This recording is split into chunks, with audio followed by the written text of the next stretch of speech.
હમણાં મારા ભુવોના વિડીયોમાં એક કોમેન્ટ વધારે આવતી હતી, ભારત પાકિસ્તાન નું યુદ્ધ ચાલુ હતું ત્યારે ક્યાં માતાઓ હવે ધૂણે એ મૂકો કે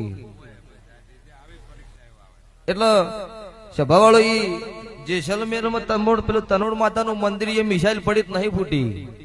મારો 12 બીજનો ધણી પોખરણમાં હાજર છે, એ મિસાઇલ પડી નહીં ફૂટી. તાર કોઈ હું દેવ ને ભાલો ને ગદા લઈને બોર્ડર ઉપર જઈશ ખરોડો લડવા ન જવું.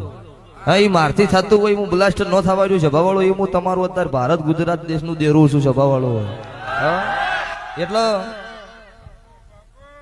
અને કોમેન્ટ કરવા વાળા ખુલ્લી ચેલેન્જ છે, ચકલ્યું રહેવાની છે, બાજની સલાંગની આશા નો રાખતા.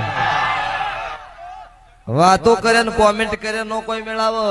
દડી પડી મેદાનમાં ખેલો એના બાપની સહી તો ભરી બજારે આવી જવું પડે ને હોમી સાથીએ કેવું પડે ગારી વાત છે એ મળદ ની ખબર પડે. સભાવાળું કોઈ દાડો દહનો લઈને નહીં ફરી.